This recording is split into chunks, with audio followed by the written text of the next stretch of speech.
Muy buenas noches, ¿cómo están? Bienvenidos a Noticias Paraguay, a esto que nosotros llamamos Bajo la Lupa. Hoy es día lunes y el encuentro semanal junto a los compañeros para compartir con ustedes hasta las 10:30 de la noche. Estela, ¿cómo le va? ¿Cómo anda? ¿Qué tal, Carlos? Muy buenas noches a la audiencia. Alfredo Boisa, ¿cómo está? Hola, Carlos, ¿cómo te va? Andrés Riquelme, ¿cómo anda? Bien, Carlos, muy buenas noches, mi respeto a los televidentes. José Carlos Rodríguez, ¿cómo le va? ¿Cómo anda? Bien, Carlos. Gracias por venir. Bien, gracias. Está para compartir con nosotros también César Barreto en un rato más. La noticia del día tiene que ver con una decisión de la Fiscalía con relación al ex fiscal general del Estado. Nada menos, orden de captura. Imputación y orden de captura. Automáticamente, sí. ¿Qué le dice eso, José Carlos? ¿Qué está pasando en la justicia? Lo que no sabemos. Porque fíjate que después de 6 años de perseguir y de condenar a 30 años a un señor, a una señora, no sé si tenía 8 años porque había expuesto a su criatura al peligro. No le dejó en la guardería de Ñacundaú, pues, ¿no? Evidentemente. Bueno, y de esto están todos libres de cura y pena. O sea que hay otro culpable. Vamos a hablar del caso Curuguatí. Claro. ¿Y cómo de pronto la justicia hace un vuelco de 360 grados totalmente contrario? O sea, ¿está pasando algo en la justicia o es una cosa de, como lo dicen, no, una maniobra política, ta? Y lo mismo ahora, ¿verdad? O sea, ¿qué está pasando? Con el ex fiscal general del Estado. Nada menos. Y es muy... Acá lo que se ve en Sandra Quiñones, fiscal general del Estado, es que está acompañando la tarea de sus fiscales.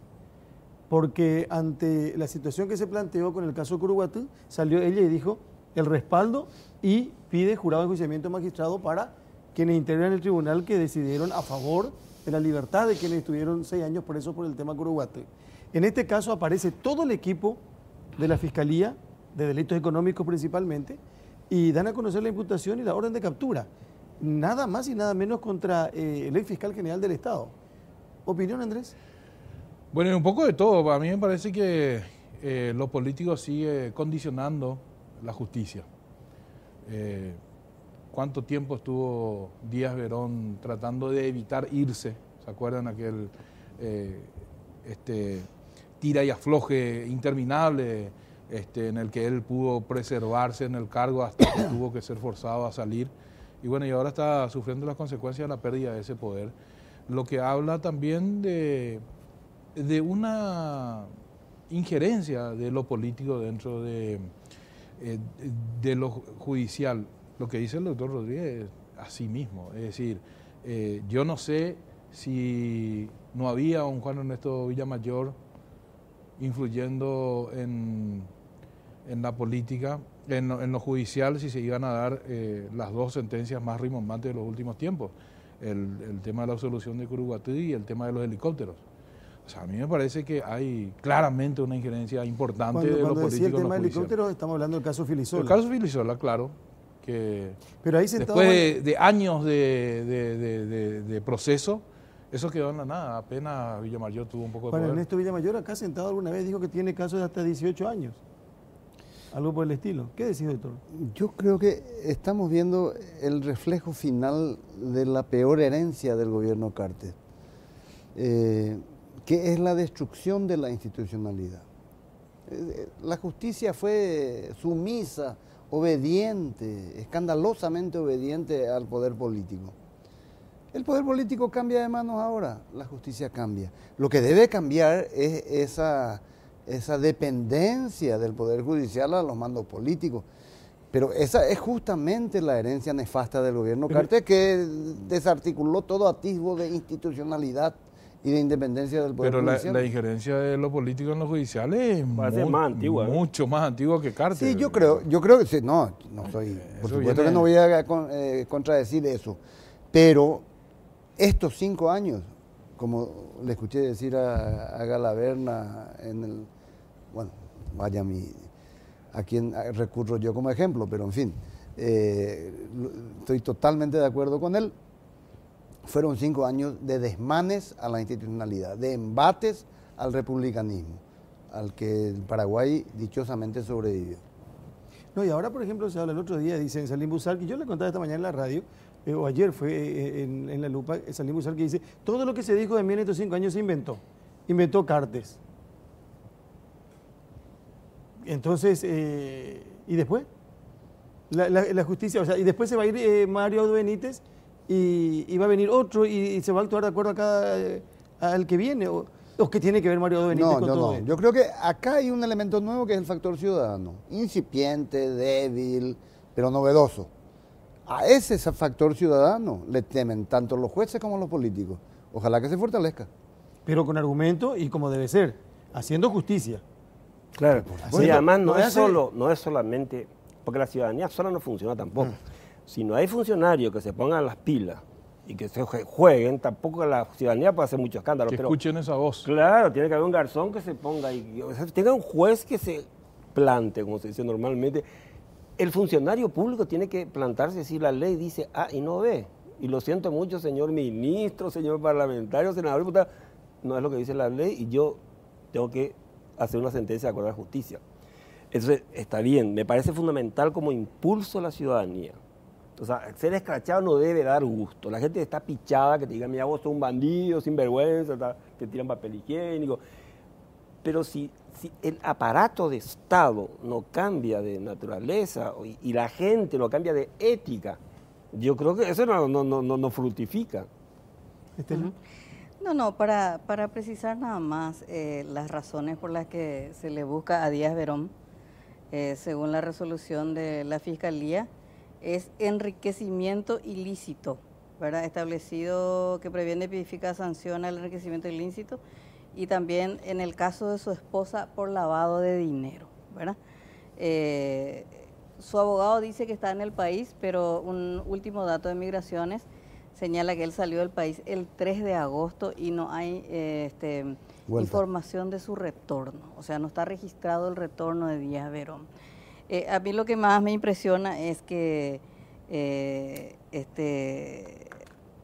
la ciudadanía no cree que esta sea una decisión del Ministerio Público, una decisión independiente. Siempre se ve detrás algo, diríamos, ¿verdad?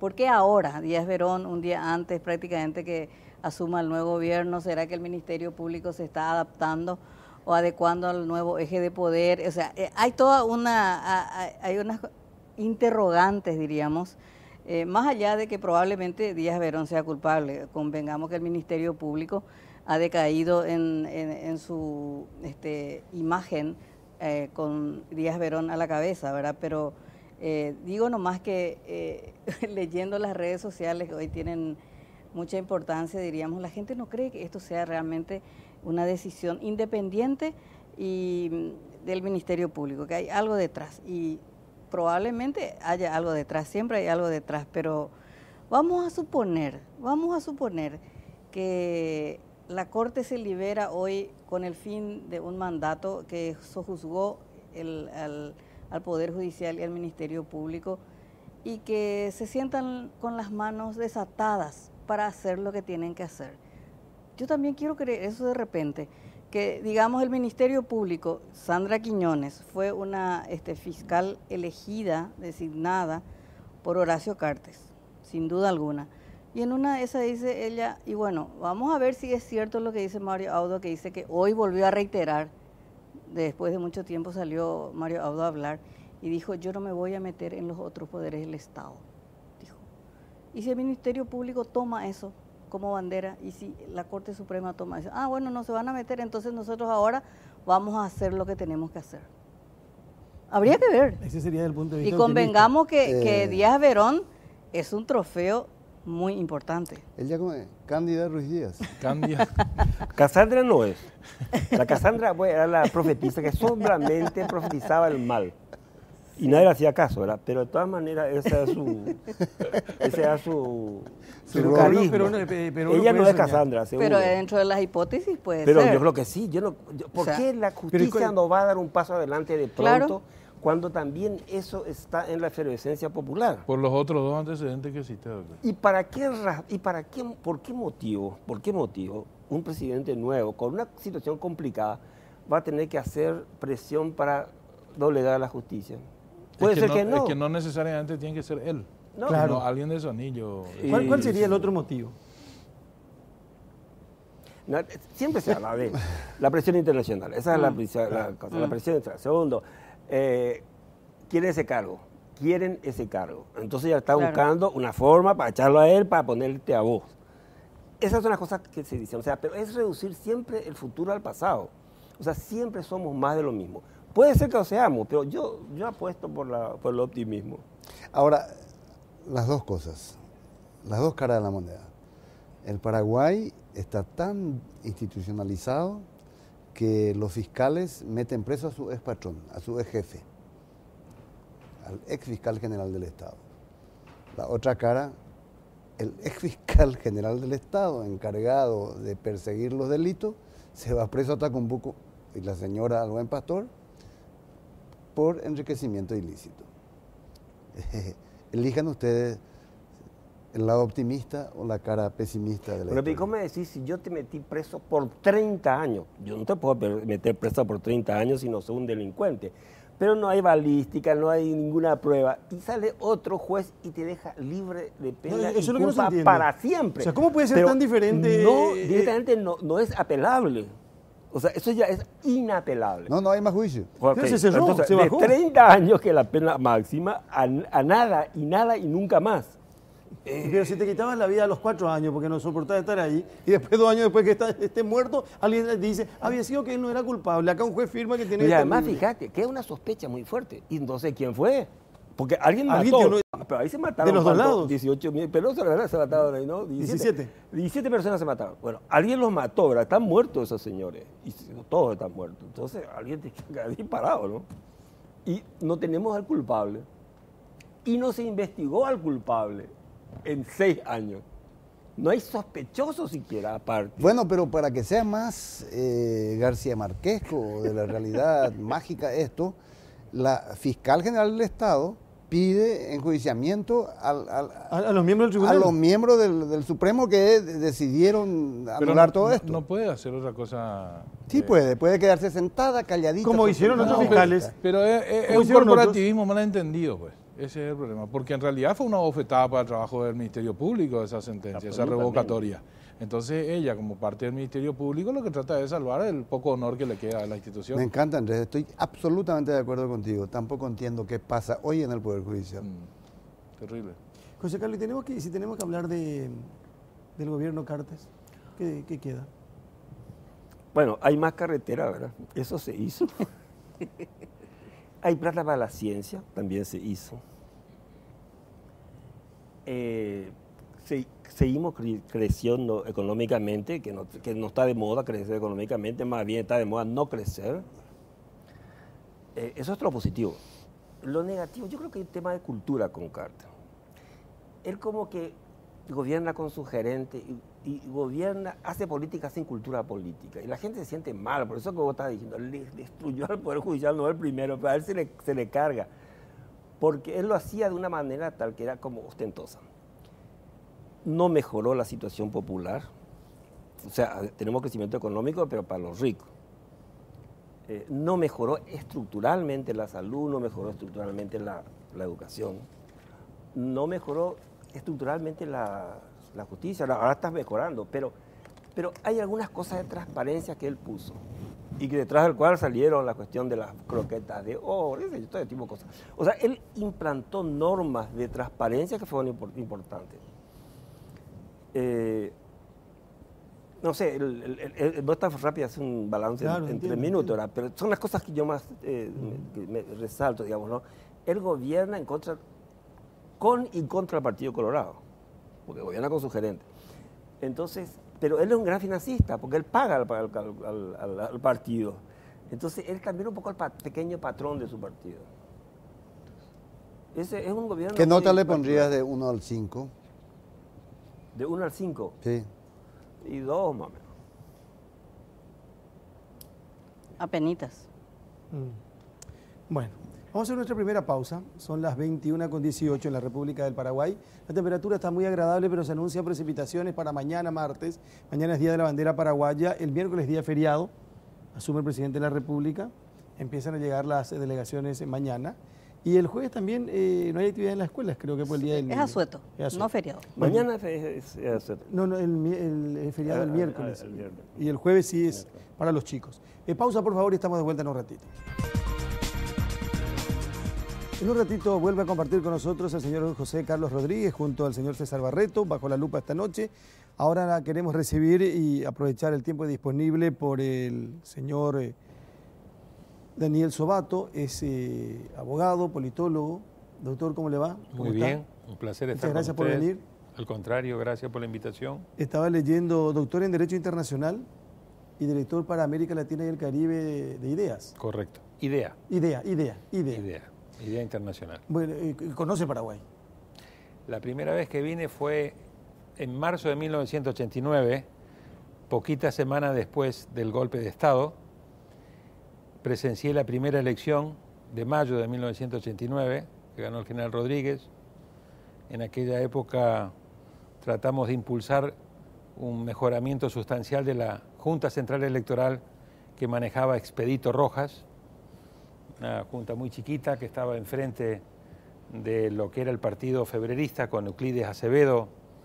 Trabajé muy de cerca con todo el grupo político de aquella época, desde los liberales, pasando por lo que era la gente que estaba en el gobierno, desde Teruco Papalardo.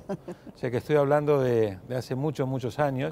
Conoce Paraguay. Y después vine muy seguido ayudando a la justicia electoral, acompañando casi todos los procesos. En aquella época con Domingo Laíno, Euclides Acevedo, Yoyito Franco. O sea que sí me considero muy cercano de esta querida patria paraguaya. Usted dijo que la democracia se deterioró en esta parte de la región. O sea, en esta región, digo. En realidad la democracia está experimentando un declive en todas las regiones del mundo de acuerdo a un índice de democracia que elabora la unidad de inteligencia de la revista The Economist. Cuando uno ve los indicadores del año 2017 y compara todas las regiones, ve que en todas las regiones, salvo en Estados Unidos, en esa época no acusaba todavía un declive. Estoy seguro que para el año 2018, con lo que estamos viendo con el presidente Trump, también va a acusar un declive. En América Latina, claramente el declive es significativo. Tenemos una disminución en los indicadores de calidad de la democracia, promedio regional, y a su vez tenemos en materia de cultura política también un declive. Por cuarto año consecutivo ha caído el indicador que mide el apoyo a la democracia en el índice Latino Barómetro, aumentó la insatisfacción con la democracia, está cayendo la confianza en las elecciones, está cayendo la confianza en los partidos políticos. Es decir, tenemos una situación realmente preocupante en muchos de los países de la región. ¿Y a qué atribuye eso, doctor? ¿A qué se atribuye esa disminución, diríamos? Cada país tiene obviamente su propia particularidad, pero si tuviéramos que buscar una causa común, y las generalidades siempre aquí son problemáticas, pero si tuviéramos que buscar una causa común, yo le he llamado la revolución insatisfecha de las expectativas. En los últimos años ha habido un proceso muy importante de salida de gente que estaba en la pobreza y que ha ingresado en lo que se llama sector emergente o nueva clase media, que vienen obviamente con muchas expectativas. Yo le he llamado la revolución del más, mejor y ahora. Dame más servicios públicos, dámelos de mejor calidad, dámelos ahora. Y obviamente esa demanda de mejores servicios públicos y con inmediatez está generando una presión muy grande en las instituciones políticas, en los gobiernos, que en muchos casos no tienen la capacidad de poder dar esa respuesta rápida. Ese es un primer bloque de problemas. Segundo bloque de problemas tiene que ver con todo lo que vemos de esta ola de corrupción que agrava aún más e incentiva aún más el cinismo que la gente tiene. Hay un estado de malestar con la política y de malestar con las élites. Por eso vemos en países como México en la reciente elección que un candidato, no outsider, pero sí con un discurso antisistema como Andrés Manuel López Obrador, hace una elección estupenda. Tercer aspecto, el tema de la inseguridad. América Latina, con tan solo el 8% de la población del mundo, tiene el 33% de los homicidios. Hay una demanda de seguridad muy importante. Y a todo esto hay que unirle el tema del trabajo. Hay una situación de que la gente quiere tener un trabajo de calidad que le permita tener un buen consumo. Y bueno, cuando uno agrega todos estos factores, de nuevo, dependiendo país por país, si le sumas que tienes unas instituciones con marcada debilidad, mucha sensación de impunidad frente a la corrupción, una justicia que en muchos casos se caracteriza por no hacer justicia, genera un estado de malestar. A esto agrégale el fenómeno de las redes sociales y ahí tienes un combo completo. Ahora, si los latinoamericanos descreen de la democracia, y estoy pensando en esa Latinoamérica de medio siglo atrás que de repente se puede volver verde de dictaduras militares de abajo arriba, y en la historia que a veces da vuelta, ¿en qué creen los latinoamericanos? No es que los latinoamericanos descrean, acá tenemos que ser muy prolijos. Promedio regional de América Latina, datos del Latinobarómetro 2017, 69% de los latinoamericanos piensa que la democracia es el menos malo de todos los sistemas, la fórmula de Churchill, ¿no? Un 53% apoya la democracia, un 47% con diferentes grupos no la apoya, pero tienes un 53% que apoya la democracia, si bien esto ha caído por cuarto año consecutivo. Y tan solo un 30% del 53% que la apoya se siente satisfecho con la democracia. Entonces tenemos una situación de preocupación en la cual tenemos que pensar seriamente, uno, cómo mejoramos la tasa de crecimiento económico. Número dos, cómo distribuimos de mejor manera ese crecimiento económico, cómo hacemos democracias más inclusivas. Tres, cómo generamos empleo de calidad. Promedio regional en América Latina, 40% de desempleo informal. Y a eso le tenemos que agregar el impacto que va a producir la cuarta revolución industrial, que va a destruir una enorme cantidad de empleos. Por el otro lado, tenemos una reconfiguración de sociedad. Hoy tenemos una sociedad más urbana, más moderna, más educada, más conectada, más exigente, más empoderada, con una revolución muy importante de las mujeres teniendo cada vez una actitud cada vez más activa, afortunadamente. Entonces, cuando vemos todo, es una sociedad mucho más compleja. Lo que Moisés Naín ha dicho, que el poder político ahora es mucho más complejo, se pierde con más facilidad, cuesta más alcanzarlo y cuesta mucho más gobernar. Y para eso nos tenemos que preparar. Y muchas de nuestras instituciones, partidos políticos, congresos, han sido diseñadas en el siglo XIX. Muchos de nuestros paradigmas, los anteojos con los cuales vemos la realidad, son paradigmas del siglo XX y estamos manejando sociedades complejas del siglo XXI. Ese desacople entre instituciones con paradigmas que no tienen la capacidad de leer adecuadamente y responder adecuadamente, y a eso le tenemos que agregar que hay un rezago importante en materia de liderazgo político. Nosotros en América Latina formamos gerentes, pero no formamos adecuadamente a nuestros líderes políticos, y hoy gobernar es mucho más complejo.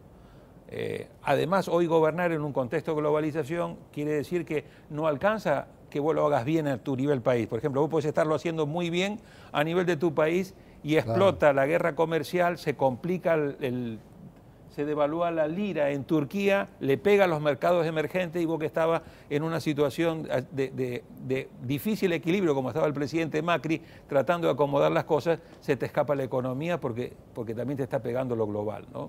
Entonces, parte de eso es que es mucho más complejo. Ahora, yo no creo que vuelvan los militares. Excepcionalmente podrá ocurrir, pero el tema no pasa por ahí, el tema pasa por situaciones de mayor conflictividad social, crisis mayores de gobernabilidad, pero yo creo que el tema del regreso de los militares, al menos en el corto y mediano plazo en América Latina, salvo algo muy excepcional, no es lo que estamos viendo. Ahora, doctor, que yo estaba en el colegio, escucho lo de la democracia es el menos malo de todos los sistemas. Esto lo dijo Churchill, por eso se repite con tanta frecuencia. Sí, y usted nos acaba de dar datos de disminución, digamos, de la confianza de la gente en este sistema. ¿No es ahora un cambio de paradigma? ¿Alguien piensa en un sistema alternativo? No hay sistema alternativo. O sea, cuando uno mira el mundo, miremos el mundo rápidamente. Tenemos a Xi en China. Está haciendo las cosas bien económicamente. China está regresando a lo que era en 1750, cuando había sido el primer poder económico del mundo. Pero lo que acaba de hacer Xi es cambiar la constitución para no verse limitado por un periodo que era de 10 años y poder seguir gobernando. Miremos Rusia, tenemos a Putin, lo mismo, una gran concentración de poder político. Miremos a Turquía, tenemos a Erdogan, lo mismo, recientemente electo, con una constitución que le da una gran cantidad de poder político. Esos son los marcos de referencia fuera de la democracia. A mí no me gustaría vivir en un sistema como el chino, no me gustaría vivir en un sistema como el ruso.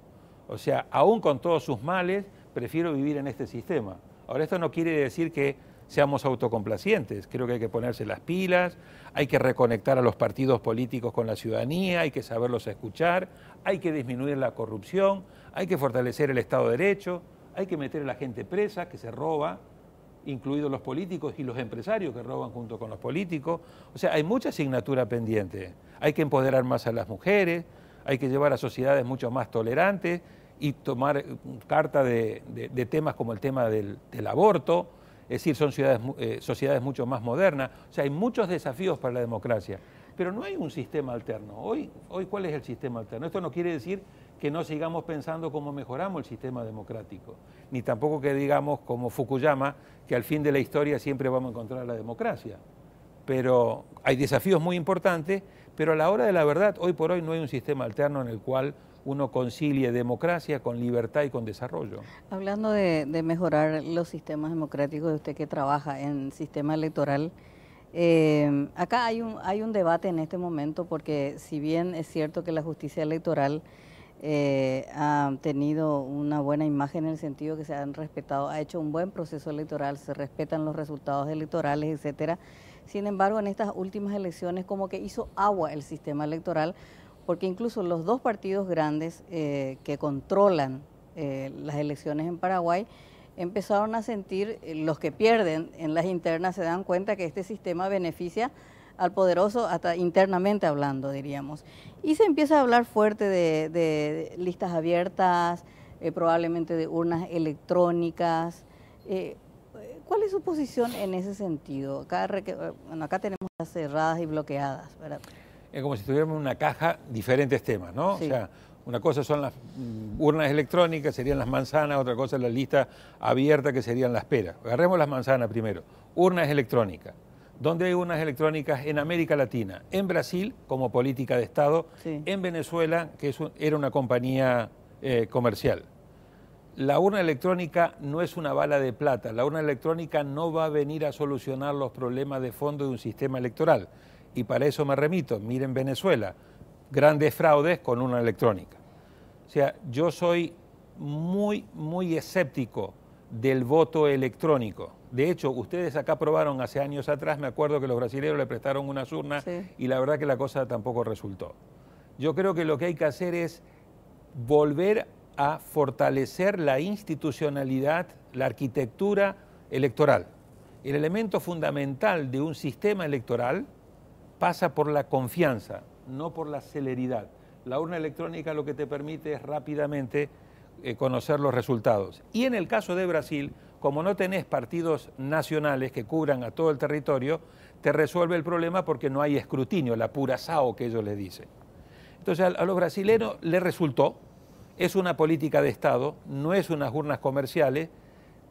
Yo diría que en el caso de Paraguay hay muchas otras prioridades más importantes que la de la urna electrónica. Creo que lo que habría que hacer es fortalecer a la justicia electoral, entrarle al fondo al tema del financiamiento y la fiscalización del dinero, del financiamiento político. Ese es un tema fundamental, generar mejores condiciones de equidad, mejor nivel de transparencia, mejor nivel de trazabilidad del dinero, de dónde viene, a dónde va, poner sistemas online que permitan, junto con un padrón de proveedores, poder dar un seguimiento muy acucioso, cuál es el origen de ese dinero, de dónde viene ese dinero, en qué se gasta, y fundamentalmente blindar al sistema electoral y a los partidos políticos de la penetración de grandes grupos económicos que después terminen capturando al Estado, o bien del narcotráfico o del crimen organizado.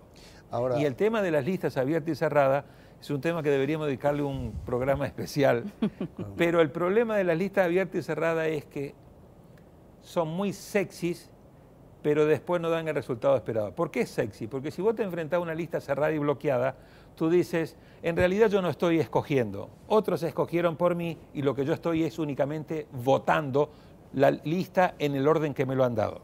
Entonces, es tentador decir, yo no solamente voy a ir a votar, yo voy a ir a elegir, Y si a mí me pusieron a Rita en el puesto 3, yo la puedo bajar al puesto 7, y si me pusieron a Panchita en el puesto 7, la puedo subir al puesto 3 dándole mi voto, ¿verdad? El problema es que si eso no está muy bien regulado, lo que genera es una anarquía, porque después esa persona que estaba en el puesto 7 y que hizo campaña diciendo vote por mí, subió al puesto 3, cuando llega al Congreso, muy probablemente sin una buena ley de bancada, no le hace caso al partido. Se vuelven pymes electorales, cada uno es prácticamente un dueño de sí mismo. Encarece brutalmente la competencia electoral, porque cada uno tiene que luchar no solamente con los de afuera, sino dentro de la lista. Genera posibilidades y riesgos de una guerra civil política dentro de la propia lista. Mi sugerencia, casi todos los países que tienen listas abiertas están queriendo salirse de esa lista. Brasil es uno, Perú es otro, Colombia hasta cierto punto es otro. El problema es que una vez que uno salió de la lista cerrada, después cuesta muchísimo volver a la lista cerrada. ¿Cuál es el menos malo de los problemas?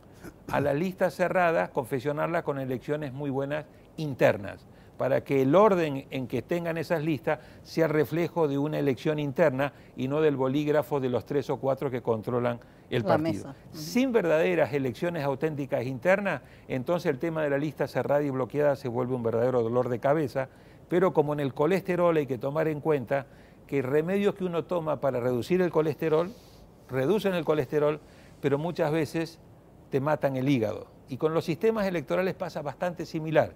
Uno busca reformas para resolver ciertos problemas sin darse cuenta que te resuelven parcialmente un problema, pero muchas veces te generan problemas mucho mayores. Las listas abiertas tienen ese doble efecto.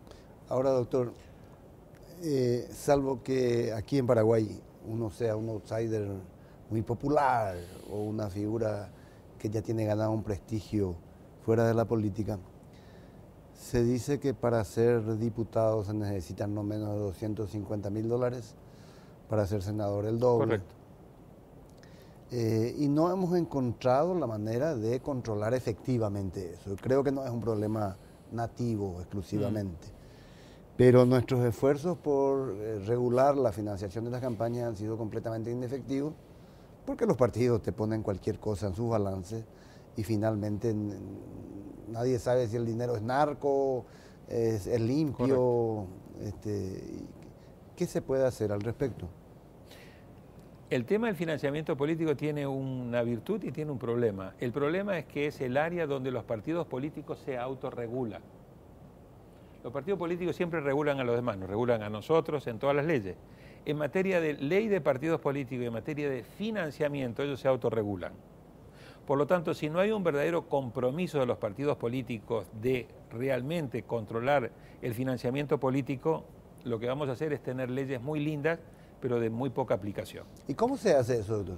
Entonces, por un lado, hay que persuadir a los partidos políticos que está en el interés de ellos y en el sistema político autorregularse adecuadamente.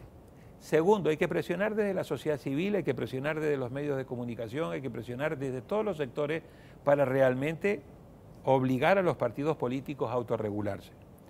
Ahora, el régimen de regulación en materia de financiamiento, si no viene acompañado de un verdadero mecanismo de control y de un verdadero régimen de sanciones, yo digo que las sanciones son los dientes de las leyes, tampoco sirve, porque entonces haces unas leyes muy lindas que cuando se violan, las sanciones son pagar una multa. No hay Esto es consecuencias. como el gol de Maradona, si vos haces el gol con la mano y cuando salís decís, oiga, usted hizo el gol con la mano, le cobro una multa, pero te dejas ganar el partido político. Bueno, esto es lo mismo. Si vos rompés todas las reglas del financiamiento político, ganás la elección y en el peor de los casos tenés que pagar una multa, eso no alcanza, no es disuasivo. Ahora, ¿qué vemos? En algunos países las crisis son las mejores parteras de esta reforma. Argentina, mi país, está viviendo en este momento una tremenda crisis en materia del financiamiento político. Las campañas electorales son muy costosas y los informes que presentan los partidos políticos son un dibujo, son una mentira. ¿Qué terminó generando eso? Que las campañas cuestan mucho dinero y que los partidos tienen que ir a buscar dinero a donde haya dinero. Por lo general, ¿dónde viene ese dinero? De la obra pública con comisiones, sobornos, retornos o de los empresarios. Por eso tenés en este momento un desfile de políticos del anterior régimen y de empresarios que eran el club de la obra pública. Esto es el primer capítulo. Si después vas a energía vas a encontrar lo mismo y así sucesivamente, para ir juntando dinero para, en parte, para el bolsillo y en parte para pagar campañas electorales muy costosas. ¿Qué está haciendo en este momento en Argentina? Presentando un verdadero reforma que espero que sea una reforma profunda y que ataque los problemas reales. Entonces, en Paraguay yo creo que lo que tienen que hacer ustedes es precisamente presionar a los partidos políticos. De lo contrario, va a ser muy difícil. ¿Por qué? Porque las campañas van a seguir costando una fortuna, tienen un financiamiento público insuficiente para cubrir ese gasto, y entonces el dinero ¿dónde viene? O de las grandes empresas, o del narcotráfico, o del crimen organizado, y una vez que uno llega al poder va a tener que comenzar a devolver esos favores. Claro. Y sobre ese punto, doctor, sé que la pregunta que le voy a hacer es más para nuestro próximo invitado, que es economista, pero me interesa desde su experiencia trabajando con la democracia. El 90% de la población se reparte el 10% de la riqueza y viceversa. El 10% de la población acumula el 90% de la riqueza del mundo. ¿Qué tiene que ver la democracia con eso? ¿Cómo, no es eso un fracaso para la democracia con más de 100 años en el mundo, instalado casi en todos los países del mundo, y sin embargo se va ahondando esa diferencia? ¿Dónde hay una ligación, como dicen los brasileños, entre la democracia y ese sistema económico perverso a nivel mundial? Claramente en los últimos años el tema de la desigualdad se ha venido a nivel global, Sí. Ni qué decir de América Latina, que tenemos el triste privilegio de ser de las regiones más desiguales del mundo. Pero incluso a nivel mundial, a nivel global, la desigualdad ha venido creciendo. El último libro de Piketty, uno puede estar de acuerdo, no puede estar de acuerdo, pero Stiglitz y muchos otros están marcando cómo el sistema capitalista ha ido agudizando el problema de la desigualdad. Entonces, ¿qué tiene que hacer? Bueno, yo creo que estos niveles de desigualdad van a generar cada vez un mayor malestar, y lo estamos viendo en Europa, junto con otros problemas, reacciones de gobiernos xenófobos, nacionalistas. Ahí teníamos a Marine Le Pen en Francia, tenemos a Wilders en Holanda, etcétera. Y en Estados Unidos, fundamentalmente, donde también es una sociedad, por un lado, de mucho éxito capitalista, pero con marcada desigualdad, también encontramos estas reacciones como un presidente Trump. Ahora, ¿qué tiene que hacer? Yo creo que el gran desafío de la democracia pasa precisamente por enfrentar la desigualdad. De lo contrario, si esta brecha entre ciudadanos, que unos pocos terminan concentrando una gran cantidad de riqueza y muchos terminan generando marcada desigualdad, va a terminar mal, porque está deslegitimando a la democracia. Entonces yo creo que aquí hay una asignatura pendiente muy importante que tiene que ver cómo combatimos la desigualdad. 1, con empleos de mejor calidad. 2, con un sistema impositivo, y aquí nos podemos comenzar a pelear cuánto, si es un modelo más a lo europeo, donde vos redistribuís vía impuestos, o si es un modelo más a lo norteamericano republicano, que donde vos bajás impuestos para generar mayor crecimiento económico a través del trickle down. Obviamente, pero tenés que atacarlo. Tercero, necesitas un Estado que brinde una serie de servicios para que trate de nivelar la cancha. Necesitas un Estado que dé una buena educación pública, que dé una buena salud pública, y para todo eso necesitas tener una buena cantidad de recursos. Así que yo creo que es de las asignaturas pendientes más importantes que tiene el sistema capitalista, porque de lo contrario, con este sistema de una agudización de las diferencias sociales, creo que vamos a encontrar una mayor deslegitimación de los sistemas democráticos. Doctor, sabemos que tiene compromiso, agradecemos y valoramos mucho su tiempo y la posibilidad de venir a compartir unos minutos con nosotros esta noche. Muchísimas Muy gracias gentil. por la invitación. Por favor. Gracias. Hacemos una pausa y en un ratito reincorporamos al señor José Carlos Rodríguez, viene también el señor César Barreto. Seguimos bajo la lupa hasta las 10:30 de la noche como cada lunes. Bueno, seguimos, estamos bajo la lupa como cada lunes. Don César Barreto, ¿cómo le va? ¿Cómo anda? Muy bien, un placer estar con ustedes. Empezamos a conversar con José Carlos Rodríguez de lo que deja el gobierno Cartes. Y económicamente, ¿qué le dice el gobierno Cartes a César Barreto? Y no fue muy diferente de los gobiernos anteriores. O sea, la gestión económica fue buena, no fue mala, fue una buena gestión. puso buena gente y gente que conoce, manejó bien la economía. Creo que con prioridades diferentes. O sea, el gobierno de Nicanor tuvo que arreglar un problema, el gobierno de Lugo le asignó recursos a la salud, Carter le asignó recursos a infraestructura. Pero la gestión económica fue prácticamente la misma política. Una política macroeconómica ordenada, buena, Banco Central independiente que manejó bien la emisión de dinero, el Ministerio de Hacienda que siguió recaudando bastante. Creo que fue un buen gobierno desde el punto de vista económico, ¿no? Y nada indica que eso cambie con Mario Abdo, pero ¿a qué área debería apuntar como prioridad?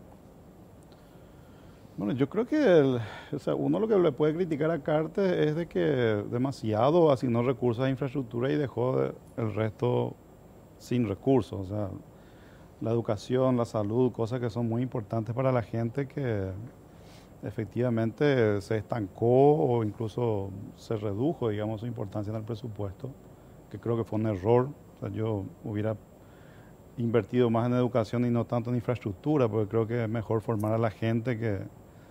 Siempre uso la frase esta de que yo prefiero gente educada con poca infraestructura, pues va a tener capacidad de hacer más cosas, que gente poco educada con mucha infraestructura, porque no va a saber qué hacer con la infraestructura, ¿no? Yo creo que la educación es mucho más prioritaria que la infraestructura, por lejos, ¿no? Yo creo que eso fue un error y lo que le queda al nuevo gobierno es que rebarajar un poco estas prioridades y tratar de asignar los recursos en aquello que llegue más directa de manera más importante a la gente. Y no se pueden hacer las dos cosas, no sé si en el mismo porcentaje, porque necesitamos educación, necesitamos infraestructura, necesitamos salud. Yo creo que en la medida en que los recursos den, se pueden hacer ambas cosas al mismo tiempo. En los próximos años yo creo que hay que tratar de mantener la inversión en infraestructura que se está haciendo. Creo que es positivo. Ahora, los recursos adicionales hay que asignarlos a educación y a salud. ¿Me permite que le pregunte algo? Claro. Sí, claro. ¿Qué opinás vos sobre la presión tributaria? ¿Te parece suficiente o sería muy mejor baja. mejorar? Es baja. Es muy baja. Porque ese es el Muy punto. baja. Se puede hacer las dos cosas con un poco más de dinero, pero con poca plata uno tiene que... Como la frazada estrecha, o tus pies se quedan sin frazada o el pecho se queda sin frazada, ¿no? O sea, lo que pasa es que nosotros tenemos mala calidad de servicios públicos barato. A ver, si vos querés tener buena calidad de servicios públicos, te va a salir más caro. Una educación buena no vas a poder tener con maestros que le pagan 2 millones de guaraníes.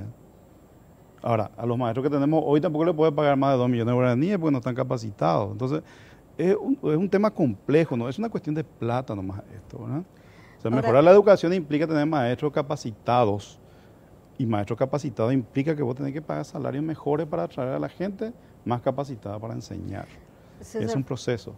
Fuiste ministro de Hacienda y el gran debate siempre en Paraguay es el tema de la presión tributaria. Y la pregunta es ahí, bueno, ¿a quién se le cobra más impuestos? ¿Quién a tu criterio debería aportar más en términos impositivos? Porque ese es un gran debate, diríamos, ¿verdad? O sea, unos dicen, bueno, los ojeros no pagan lo que deben pagar. Otros dicen, no, hay que ampliar la base tributaria. Ese es el viejo cuento de todos los gobiernos, ¿verdad? Hay que ampliar la base tributaria, pero no es tan fácil aparentemente porque pocos lo logran, ¿verdad? ¿Cómo se logra una mayor presión tributaria? A ver, no hay muchos secretos ahí. Ahora, yo lo que creo es que nosotros tenemos todavía cierta inequidad en el sistema tributario que tenemos hoy. Entonces, tenemos que llevar el sistema tributario hacia algo que sea más equitativo. ¿En qué sentido? Los que ganamos igual, deberíamos pagar igual. Básico eso, de equidad básica.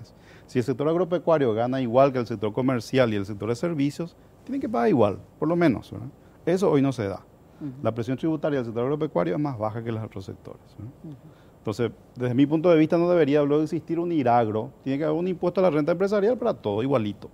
O sea, el que es agricultor paga igual que el que es comerciante, que creo que es lo que corresponde. O sea, los que ganamos igual, pagamos igual. Y el otro concepto de equidad, que nos falta avanzar mucho, es de que aquellos que ganamos más, deberíamos de pagar más que aquellos que ganan menos. De tal forma, ir buscando alguna forma de igualar un poco la cancha entre los distintos miembros de una sociedad, ¿no? En porcentaje. Claro, la carga tributaria de aquellos que ganamos más debería de ser más alta que Pero no aquellos solo que ganan porcentaje, menos, sino en ¿verdad? progresividad. Y claro, y en porcentaje, o sea, Sí, las dos cosas. Claro, pero hay porque que, de hecho el que gana más en paga esto más. hay que tener cuidado, ¿no? Lo que pasa es que la gente ya, cuando uno habla de esto ya piensa que uno va a los extremos. Yo creo que los extremos europeos nosotros no podemos aplicar en Paraguay. O sea, en Paraguay es un país subdesarrollado, ¿verdad? O sea, cuando lleguemos al nivel de desarrollo de Europa podemos pensar que tenemos un sistema tributario igual de ellos. Pero es un proceso en el que tenemos que partir de lo que somos hoy, ir incrementando la progresividad de manera gradual también en la medida en que los servicios públicos van mejorando, que todos podamos efectivamente recibir los beneficios de los servicios públicos por los cuales estamos pagando, por más que yo pague más caro que vos, pero recibo una calidad de servicio similar, no tengo que ir a comprar educación privada porque la educación pública es de muy mala calidad, entonces pago impuestos para la educación pública y tengo que ir a pagar de vuelta por mis hijos la educación privada. Como O sea, la salud. es un proceso, estas cosas no se pueden hacer de un día para otro. Y nosotros queremos plantear revoluciones, y yo creo que las revoluciones no son factibles a esta altura del campeonato. Ahora, Hay que evolucionar, ¿verdad? te hago una pregunta sobre la contrarrevolución y comienzo igual que Estela, recordándote, César, fuiste ministro de Hacienda. Obviamente si hay esa desigualdad de presión tributaria es porque el sector más importante, a los agronegocios, tiene una enorme capacidad de presión para no pagar más, ¿verdad? Son influyentes, tienen una voz mucho más estentoria que los otros sectores e influyen sobre el ministro de Hacienda. ¿Cómo siente un ministro de Hacienda esa presión? Y la presión es muy fuerte porque realmente la autoridad moral que tiene un ministro de Hacienda para ponerse frente a ellos para decir hay que pagar más impuestos también es muy baja. ¿Por qué? Porque históricamente nuestro sistema político ha dilapidado los recursos que se le ha dado. Entonces vos pagas más impuestos y 1% de probabilidad tenés de que puede ser que mejore la educación y la salud.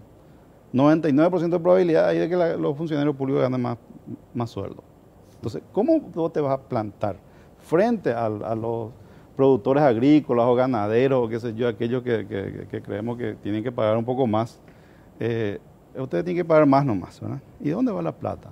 Entonces, creo que el sector político, o sea, los líderes, ¿verdad? No es solamente el ministro de Hacienda, porque el presupuesto de responsabilidad del Poder Ejecutivo y del Congreso al mismo tiempo tienen que ser responsables frente a la sociedad también de aquellos que están pagando los impuestos, ¿verdad? Si vamos a plantear, necesitamos aumentar la presión tributaria, pues entonces hay que asegurar que la plata vaya a algo que tenga sentido para el desarrollo del país. Un ratito más. Sí. Andrés, Ahí porque estamos esa fallando. Era mi otra pregunta, porque uno siempre le escucha a los agroexportadores, a los sectores poderosos de la economía, dicen que ¿para qué vamos a pagar más impuestos? Para que se le contrate al amante, a los familiares, que tengan seguros VIP, que tengan salarios de primer mundo, etcétera, etcétera, etcétera. Y la pregunta es, ¿cuál tiene que ser la señal que dé el Estado? ¿Es posible realmente cortar esos beneficios ya adquiridos del funcionario público? Por ejemplo, la otra vez leía una cifra, al Estado le cuesta 100 millones de dólares el seguro privado del sector público, por ejemplo, ¿verdad? Y mientras ese paraguayo que gana salario mínimo, que se va a la salud pública, tiene que sostener con su impuesto esos privilegios vergonzosos de la función pública, ¿verdad? Entonces, usted como ministro de Hacienda que estuvo ahí, ¿cuál tiene que ser la señal que tiene que dar? ¿Realmente se puede recortar eso o es absolutamente imposible? Bueno, yo creo que hay que dar señales de austeridad. O sea, señales de austeridad hacen falta. No se puede estar en este momento discutiendo de que se van a igualar las jubilaciones de los funcionarios públicos jubilados al salario de los funcionarios activos.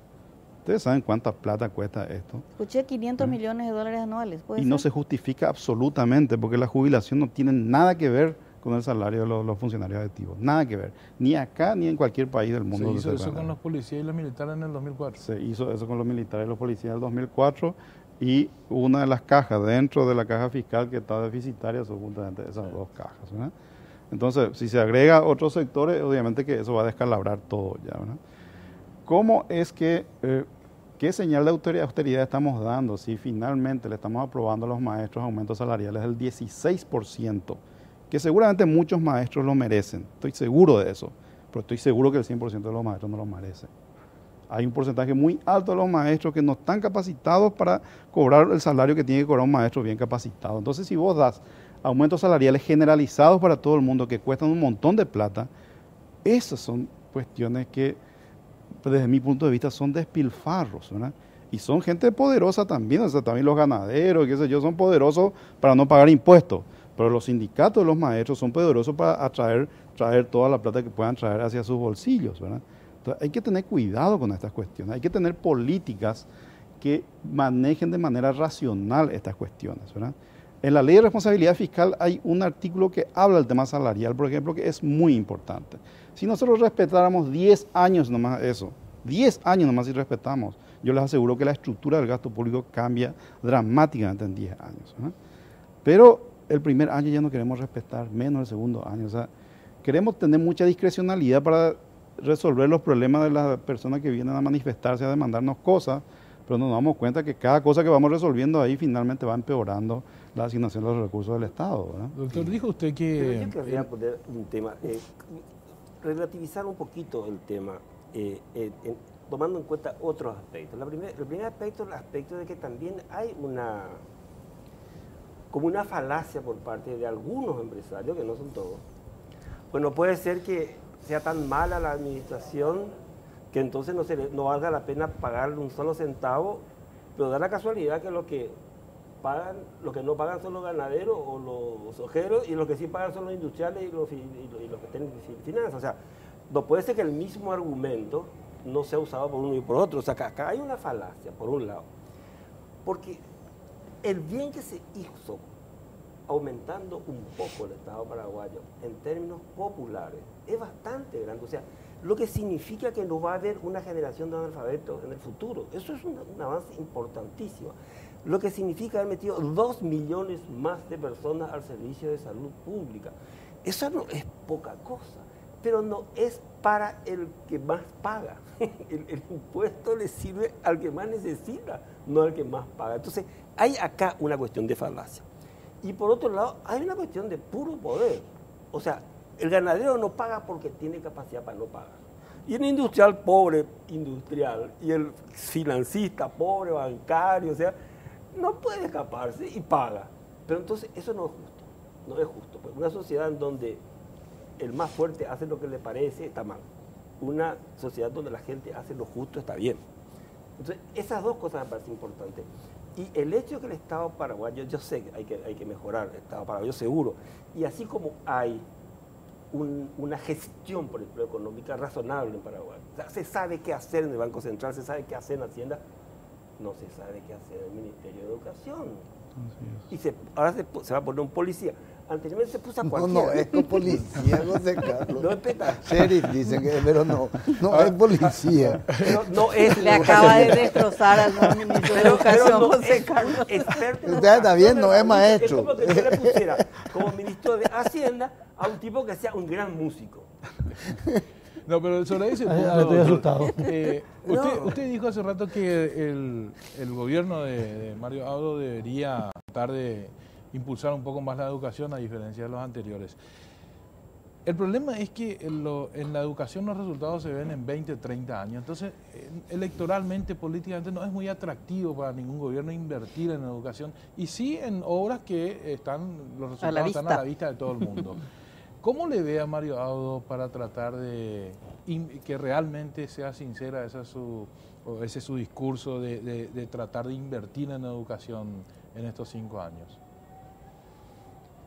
Mira, está por ver, él no ha asumido muchos compromisos que digamos, ha hablado poco, yo no conozco, no me acuerdo por lo menos que haya hecho una promesa tan clara de cuál va a ser su política económica, poco lo escuché, lo escuché hablar de institucionalidad, qué sé yo, algo por ese lado más o menos era su promesa más fuerte, pero yo creo que está en eso tal vez le da una posición mucho más positiva, digamos, para poder encarar algunas reformas de largo plazo como de resultados de largo plazo como la educación. Tal vez esté en mejor posición que Carter, porque Carter llegó con una expectativa altísima de que iba a cambiar el mundo más o menos en 2 o 3 años, ¿verdad? Y con Mario Abdo no se nota esa expectativa, es como que la gente después de 3 o 4 experiencias de alta expectativa, parece que ahora las expectativas son bajas porque ya creen luego que un gobierno no va a poder resolver independientemente de si es Mario Abdo o quien sea, ¿verdad? Que yo creo que es lo correcto, o sea, no importaba si ganaba Efraín o si ganaba Mario Abdo, esto no va a cambiar mucho en los próximos 5 años. Podemos mejorar un poco si hacemos una buena gestión, que yo creo que es lo que va a pasar. Ahora, yo creo que Marito, por lo que vi en estos pocos meses, parece que la educación va a ser su prioridad, ¿no? Estuve conversando con el futuro ministro de Hacienda, con Benigno López, y claramente en la asignación de recursos presupuestarios está dando prioridad a la educación y a la salud. Son las 2 áreas que aparentemente va a tener más prioridad en los próximos años, y eso me parece bueno. Lo único es que me preocupa un poco que en el tema de educación se requiere una reforma, que esa es la parte que no veo. Yo lo veo muy conservador a la gente que está asumiendo en educación, es como que está buscando contener nomás la situación, pero en realidad ahí tiene que cambiar la situación. No es una cuestión de darle más plata nomás. ¿Una revolución? No. No sé si una revolución, pero una reforma sí, que implique una mejora cualitativa en la capacidad de enseñanza de los maestros. Lo que se sabe en el mundo es hacer una buena educación primaria. Sí. Si no, andate a Finlandia, andate a Corea. Hay mucha experiencia, Sur, andate a Alemania, andate a Francia. O sea, educación primaria buena se sabe cómo hacer. Si no se hace es porque se hace otra cosa. Y porque se ponen otras prioridades como ser las cuestiones políticas, partidarias, etcétera, etcétera. Pero eso no se puede decir, mira, yo no sé, hay que inventar la pólvora. En ese sentido no es una revolución, más bien es una adaptación al país, lo que funciona bien. ¿Cómo enseñar a leer, escribir y los principios de la ciencia y de aportarse bien? Eso se sabe. Que sea prioridad y que designe a tan última hora su ministro de Educación no es incoherente. Bueno, refleja un poco tal vez una cosa que nos preocupa un poco es que hay menos claridad probablemente en este gobierno en la toma de decisiones. O sea, no, es un proceso de toma de decisiones muy ágil. Acá como que se discute mucho, ¿verdad? Hay que negociar con muchos sectores, ¿verdad? Nosotros vemos de que la gobernabilidad va a ser complicada y eso puede traer sus dificultades en la gestión de gobierno misma, ¿verdad? Eso es lo que dijiste, Carlos. ¿Cultura no tiene nombre todavía? Cultura no tiene nombre. La Secretaría Nacional de Cultura no tiene nombre. Y otras instituciones también. Pero y otras instituciones sí, tampoco. Otras, sí. Y mañana es 14. Así es. El proyecto estrella del comienzo del gobierno de Carter fue la APP, la Alianza Público-Privada, que primero la fuimos entendiendo y luego fue como una esperanza de Nambrena, luego iba a llover inversión extranjera y obras que se iban a realizar y no ocurrió eso. La pregunta es la siguiente, César. No ocurrió porque lleva nomás luego un tiempo de unos años para que empiece a dar frutos, y en todo caso esos frutos van a ser cosechados por Mario Abdo, o eso no va luego a ocurrir, o tenemos que esperar que lleguemos al grado de inversión que dicen que en el mejor de los casos va a ser en el 2020 para que empiece a fluir el capital extranjero aquí. ¿Cómo es la cosa? Yo creo que las expectativas fueron muy altas. Yo les dije a ellos, a los ministros de Carter al inicio, de que estaban equivocados en su apreciación de lo que la APP le podía dar desde el inicio, ¿verdad? Yo siempre estimé, yo fui uno de los impulsores de la APP hace muchos años, ¿verdad? Pero nunca estimé de que podamos tener inversiones superiores a 200, 250, 300 millones de dólares por año. Ellos pusieron un plan de 15 mil millones de dólares en 5 años, ¿verdad? No era viable absolutamente, ¿verdad? No tenemos proyectos nosotros para llegar a esos niveles, ¿verdad?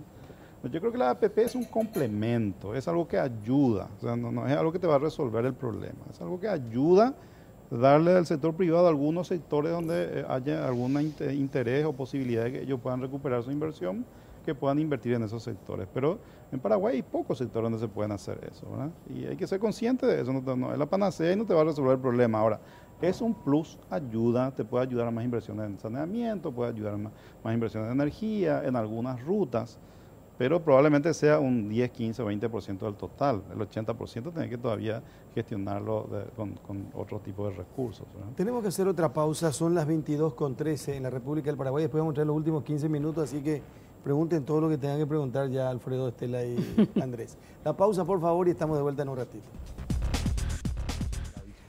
Bueno, entramos en la parte final de nuestra propuesta de esta noche. Quedan 12 minutos. El doctor Barreto me tiene que ayudar en el tema de la macroeconomía y microeconomía. Me tiene un drama, una televidente, y me dice, ¿qué es la macroeconomía? ¿Qué es la microeconomía? ¿Por qué todos hablan tan bien de la macroeconomía y lo que tiene la macroeconomía no tiene la microeconomía? ¿Qué es lo que es eso? Y otra frase hecha, estamos bien macroeconómicamente, pero falta el goteo. El goteo, Ese famoso. famoso el efecto de Rapp. al micro. El efecto de Rapp. A la micro.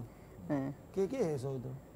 Bueno, la macro trata de algunas variables que son más, pareciera que son más superiores, digamos, ¿verdad? El Producto Interno Bruto, el desempleo, la inflación, las reservas internacionales, la cuenta corriente de la balanza de pago con otros países, ¿verdad?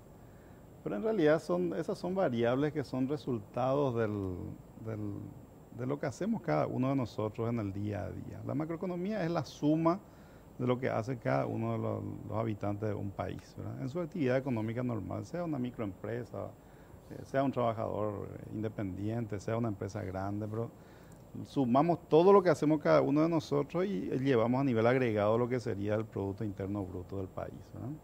Entonces, si la macroeconomía le está yendo bien, probablemente a una parte de la población le está yendo bien. No significa que le está yendo bien a todos. Puede ser que haya un grupo que le esté yendo mal igual, pero a la macro le va bien porque hay una parte de la población a quien le está yendo bien, ¿verdad?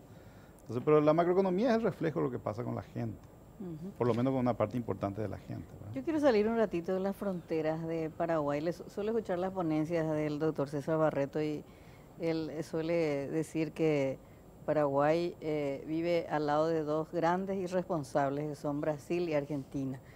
Y hoy hay una crisis argentina, una crisis económica muy grande. El riesgo país alcanzó, dice, su nivel más alto.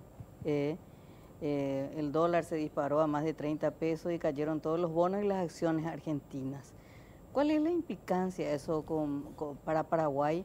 Y Brasil también, que vive una inestabilidad política a meses nada más de sus elecciones, que no sabemos qué va a pasar, diríamos.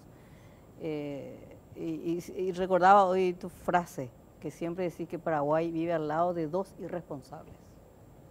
Y son dos grandes irresponsables, por eso están sufriendo los efectos de lo que pasa en un país que está del otro lado casi del mundo, que es Turquía, que tiene un problema, ¿verdad? Un problema económico, una corrida importante contra la lira turca. Ese problema en Turquía, ¿a quién le impacta? Le impacta a países que son débiles económicamente. ¿Quiénes son en nuestra región? Argentina y Brasil. ¿Y por qué son débiles? Y porque han sido irresponsables toda su vida. Entonces, cuando uno es irresponsable, obviamente que financieramente sos débil. Lo mismo nos pasa a las personas. Si nosotros Pero espera un poco, el aleteo de la mariposa ocurrió en Turquía, ¿y por qué le afectó a Brasil? Y porque, Argentina, perdón. A los dos. Y porque lo que pasa es que los inversionistas actúan de una forma rara en las situaciones críticas, actúan como manada. Cuando ellos ven de que en un país hay un problema y salen de un país, normalmente consideran a todos los países que son similares de la misma manera que van a tener problemas. Y antes que esperar cualquier cosa, lo primero que hacen es tratar de protegerse. Entonces hay como un contagio, por más que no tenía nada que ver, está del otro lado del mundo, pero es un país similar a aquel, yo voy a tratar de protegerme, por lo menos hasta ver qué pasa, ¿verdad? Lo primero que hago es llevar mi plata a un lugar seguro, ¿verdad? Que normalmente son los países más desarrollados, y hacer un desastre a los países que están sufriendo esa corrida. Argentina y Brasil en este momento, los dos están sufriendo. El dólar en Brasil está un poco más de 3.90 y en Argentina pasó los 30 pesos, ¿verdad? Entonces, pero ¿por qué a Paraguay no le pasa? Vamos a ir al otro lado, ¿por qué a Paraguay no le pasa? Y porque nosotros somos ordenados, nosotros no somos débiles financieramente. Entonces la gente ve a Paraguay, no tiene problema, Paraguay ha manejado bien, o sea, generamos confianza porque nos manejamos bien. Esa es la diferencia. Un país tan irresponsable como Argentina, cualquier duda hay, y Argentina seguro que está mal, ¿verdad? Cualquier duda hay, Argentina seguro que está mal, vamos a tratar de cubrirnos, ¿verdad? Esa es lastimosamente la poca credibilidad que ellos tienen hoy por su historia. Pues esta cosa no es que uno lo gana por un evento. Argentina se lo ha ganado y se lo ha ganado bien, digamos, ¿verdad? Son irresponsables, ¿verdad? Y a nosotros nos toca lastimosamente estar en el medio, ¿verdad? Y nos impacta indirectamente. O sea, la crisis de la lira turca no nos impacta directamente, pero sí indirectamente, porque Argentina y Brasil, al verse impactados, obviamente que nos arrastra a nosotros de alguna manera. Nosotros vamos a tener que acomodarnos a la situación nueva que haya en Argentina o en Brasil. Ahora, yo creo que esto son muy coyuntural, esta cuestión de Turquía. No hay problemas fundamentales económicos en Turquía tampoco. Fue más bien el presidente turco enloqueció en los últimos 6 meses, por ejemplo, se abrogó las funciones del Banco Central, el primer ministro. Pasa que ya es una turco, dictadura ¿no? prácticamente. Es una dictadura. Turquía, Entonces le sí. sacó al presidente del Banco Central, le dije, yo voy a decidir ahora la emisión de dinero. Lo hizo hace 3 o 4 meses atrás. Entonces, está generando, económicamente Turquía no está mal, pero esta forma de actuar del presidente afecta mucho a los inversionistas extranjeros en Turquía que están queriendo salirse porque apareció un loco ahí que hace cualquier cosa, ¿verdad? Entonces, en cualquier momento le van a expropiar su dinero, digamos, ¿verdad? Entonces, nos impacta por ese lado, pero lo que sí nosotros hemos hecho es que, como aprendimos esto con toda la experiencia que hemos tenido ya de décadas de vivir acá en medio de estos dos países, somos más ordenados. Al ser más ordenados, estamos mejor preparados para enfrentar este tipo de cosas. No significa que estemos aislados, pero una cosa es estar preparado para enfrentar y otra cosa es estar igual de débil que ellos y te arrastra como nos pasó en el año 2001-2002. Nosotros estamos mejor hoy, ¿verdad? José Carlos, quiero una pregunta desde lo social, porque es una de las paradojas paraguayas, me parece. Un país con 7 millones de habitantes, 2 millones de pobres, una buena parte en pobreza extrema, un país desigual, un país con amplios, vastos territorios, con ausencia del Estado. Sin embargo, es catalogado con justa razón como un país de baja conflictividad social.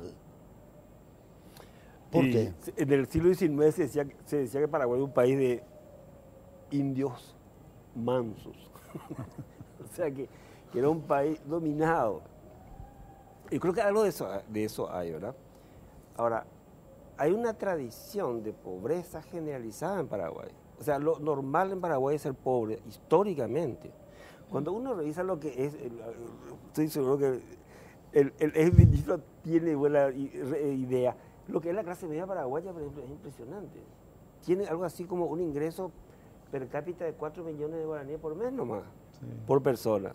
Eso no es clase media. Entre 3 y 7 millones más o menos. No es clase media en ningún país del mundo. Eso es un pobre por afuera, apenas en cualquier país civilizado. Entonces nosotros tenemos poca ciudadanía y tenemos poca capacidad de protesta y de reclamo. Y hemos sido siempre así. Lo que sería interesante saber es si estamos, ahora que estamos ordenados, como dice el ministro, y que tenemos un crecimiento económico razonable, que no es tampoco de super lujo, ¿verdad? Porque ojalá pudiéramos tener un crecimiento más grande que 4 o 5, pero tuvimos 20 años casi sin crecimiento, con un crecimiento casi cero, o sea, bajito.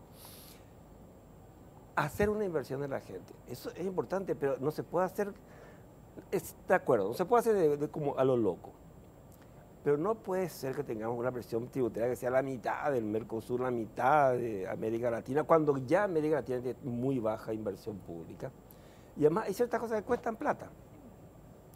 No es suficiente la plata para mejorar la educación, pero hace falta tener un proyecto y gente calificada. La gente del frente del Banco Central, a cada rato se va a Estados Unidos a estudiar y vienen de afuera. Pero ellos tienen una idea de qué es la administración financiera de una nación. La gente del Ministerio de Educación no sale ni cruza el río. No hay una idea de cuál es la educación paraguaya. ¿Qué queremos hacer como aparato educativo? Porque es cierto que cuesta más plata, pero no es solo plata, porque no se trata de pagar mejor salario solamente a los maestros. O si no, sería muy fácil de tirar la plata y ya funciona. No es así. Sin embargo, hay 100 maestros que fueron a España en el gobierno de Carta a estudiar, que pero tienen que venir ahora. Bueno, pero yo hablé con algunos ministros de Educación y le preguntaba a un ministro de Hacienda y sabe qué Paraguay necesita. Y además, las oscilaciones no son tan grandes. O sea, por ejemplo, que tiene que haber una macroeconomía ordenada, disculpadme la macroeconomía, no creo mucho aparentemente, pero que tiene que haber como un balance razonable. Yo no puedo pagar mucho más de lo que tengo, por ejemplo. Cosas así de simple. Eso hay y se sabe. Pero ¿qué hay como...? Yo hablé con Rial, con otra. No saben qué hacer con la educación. No saben para dónde tirar la educación. De verdad no saben cómo hacer. No saben ni cómo conformar un equipo. No saben cómo evaluar. La educación es algo que hay que evaluar todos los días. Siempre saben. No saben cómo proyectar. No tienen metas claras. No tienen metas. Ahora sí, bueno, ahora está metiendo la cuestión de PISA. Que yo no creo que PISA sea la maravilla del universo. PISA es un sistema de evaluación Es un sistema de evaluación internacional. Mundial, bueno, o en alguna cosa, incompleto, como todo sistema de educación es siempre incompleto.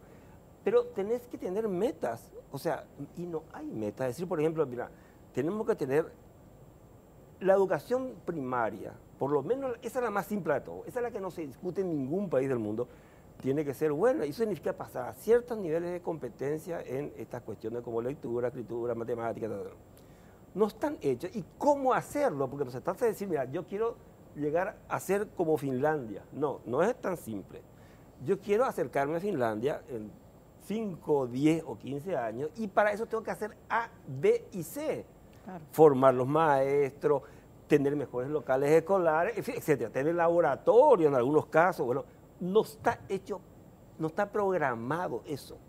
Se maneja eso todavía como si fuera algo así como una estancia, una cosa así, pero muy grande, 80.000 maestros. No le gusta PETA a usted, ¿eh? ¿No le gusta PETA? No, pues yo tuve relación con otros ministros de educación y me encontré que eran tan despistados. Despistados en este sentido. Vos estás haciendo funcionar una maquinaria en un ministerio, no estás haciendo funcionar simplemente una tropa.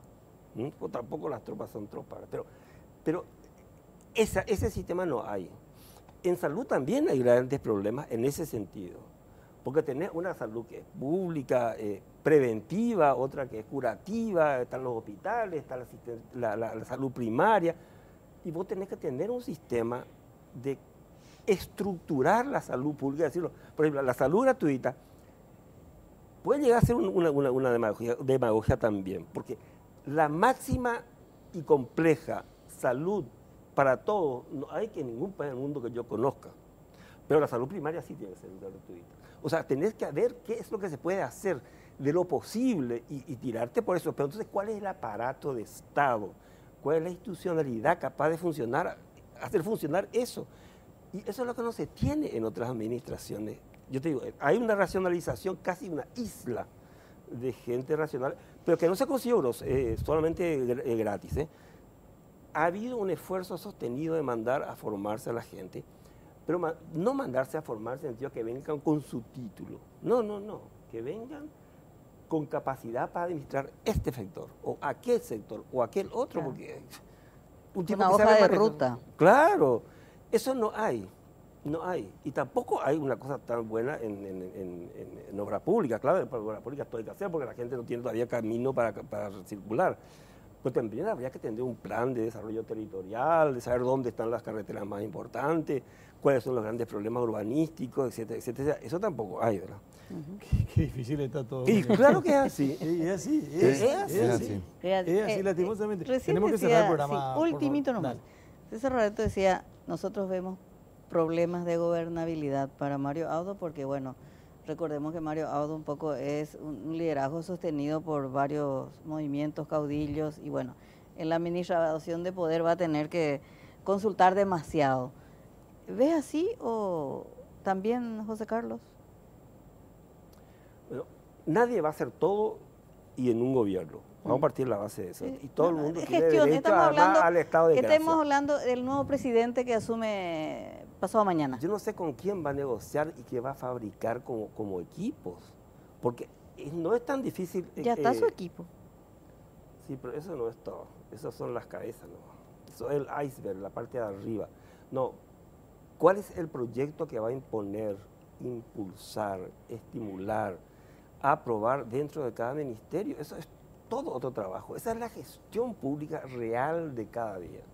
Es lo que a los buenos ministros les vuelve loco, pero de preocupación, no de plata, no. Porque un buen ministro no tiene una vida tan tranquila, ¿eh? Y los viceministros menos todavía. Entonces, yo no sé cómo va a ser eso, pero no quiero adelantarme a algo que primero no sé. Y segundo, que hay que darle el beneficio de la duda en el sentido del estado de gracia. Porque vamos a condenar o a hacer lo de Casandra, como decía, de ser, hacer de Casandra, va a caer Troya. José Carlos, gracias por venir a visitarnos. César Barreto, muchas gracias también. Y de esto se va a seguir hablando. Ahora termina un gobierno, comienza el otro. Y el próximo lunes ya vamos a estar en la era Mario Abdo. La era María Doria. Y ahora tenemos que comenzar a profundizar lo que decía José Carlos. Totalmente. De la punta del aire hacia el fondo. Totalmente. Bueno, nos vamos, señoras y señores. Gracias por acompañarnos. Y mañana tempranito, como todos los días de lunes a viernes, a las 5 de la mañana, el Monumental AM 1080. Que tengan buenas noches y hasta mañana.